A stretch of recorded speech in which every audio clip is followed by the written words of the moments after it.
Alright, so this is my video walkthrough for the month of January for Baseball Genius. And this video is going to be a little bit longer because I'll be walking through each of the features on the website instead of just the updates that I've done for this month. So getting started, basically the home page. This is the home page, and this is the one page that I'll be changing the most. Like right now, we'll have brand new icons and different fonts. This is just like placeholder information. And we're also working on a new logo with like a white border to make the lettering stand out more, and we're also using a different font for that.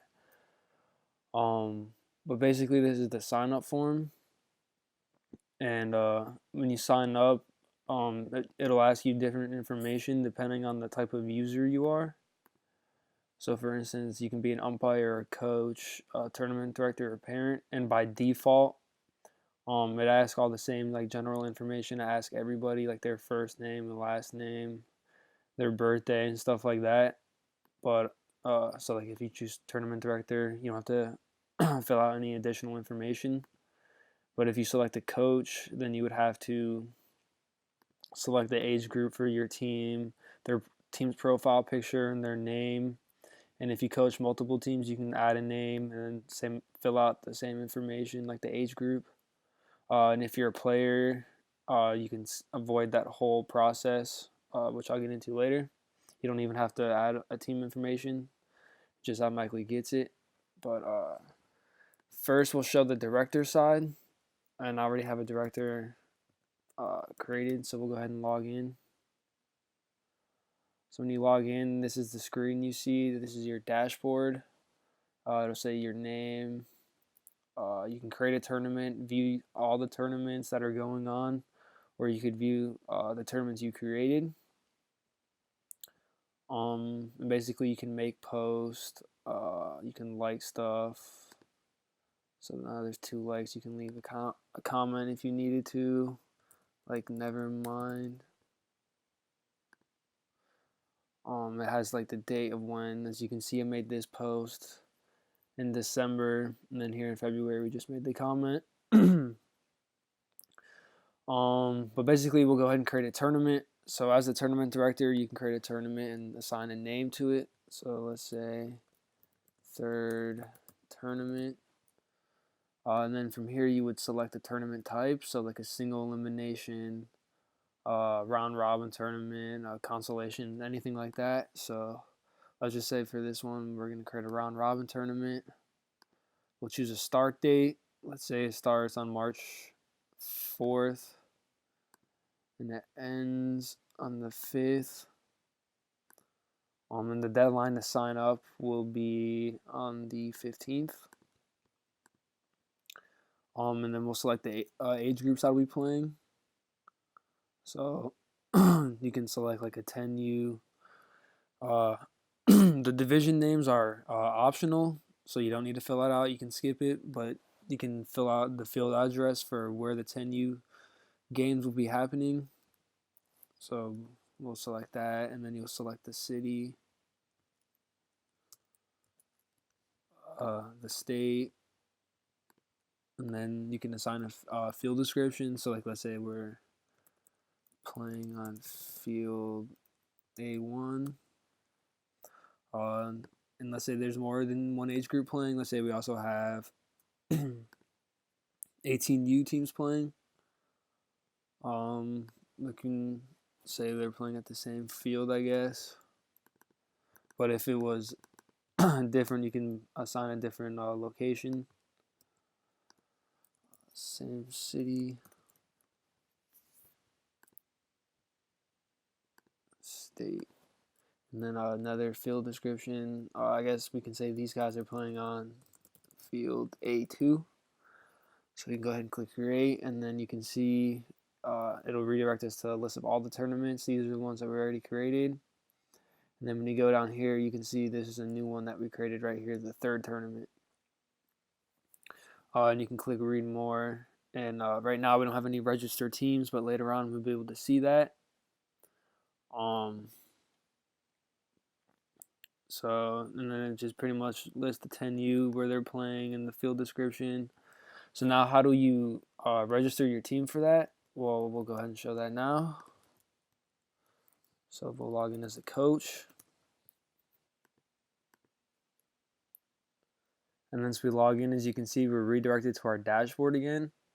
But now since we're logged in as a coach, our navigation and links have changed because we have different access rights. So as the coach, we can click find tournaments. And as you can see, we're redirected to the page. Have a list of all the tournaments that are going on. You can read more about each tournament, or you can click the register button. And as you see, the director didn't have this register button, but only the coach does.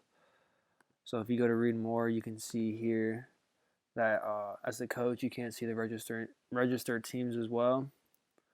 But there's a register button for you to click there. And so basically now, as the coach, to register your team, you would simply just click you would find the tournament you want to join, and you simply just click the register button.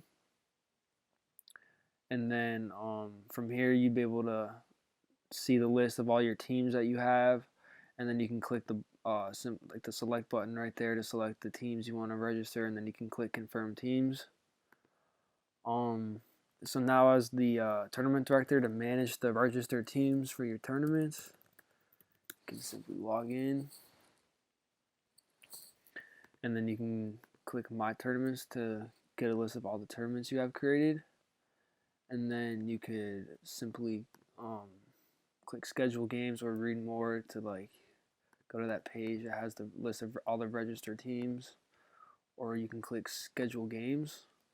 Now once you click schedule games, there'll be these buttons here for each age group that are in the tournament. So let's say we want to find a list of all the 16U teams that are registered. You can click 16U, and then now here we have all the 16U teams that are registered. And then from here you can select 2 teams to create the game. So we would select the 2 teams we want to make the matchup for. We'd choose the time and our date. And then you'd simply just click create game. And then now you can either click yes or no for these questions.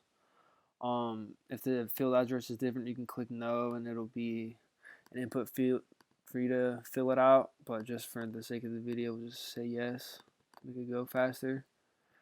You click complete matchup, and then now to see the actual games, you can easily just go to that read more for each page. As you can see here, we have no games. But for our other tournament that we have created, we can click read more, go to view games, and then now we have a game that we made earlier with the same teams, but this is the one we created now. Game number 1, game number 2. And then now, later on, well, right now, actually not later on, we're working on bracketing and seeding. So it'll actually create brackets for the tournaments, and then scoring the games. We have that feature working right now, which is what I just got working. I still need to style this pop-up, as you can see, but we can score each game as the tournament director and umpire. So if you click score a game, you just fill out like the final score for this team. Let's say it was like 5-6 or something. You could just do that and click enter score, and then it would actually put that score in the database. I can make a whole video on the structure of the database and what it looks like. It'd be a pretty long video, so I can make that separately if needed. But the database is pretty much up to date in what it needs to be. It's using all user IDs, and it's not duplicating any data. Let's see, that's pretty much it for the tournament directors and coaches right now. I can show you what it's like to be logged in as a player.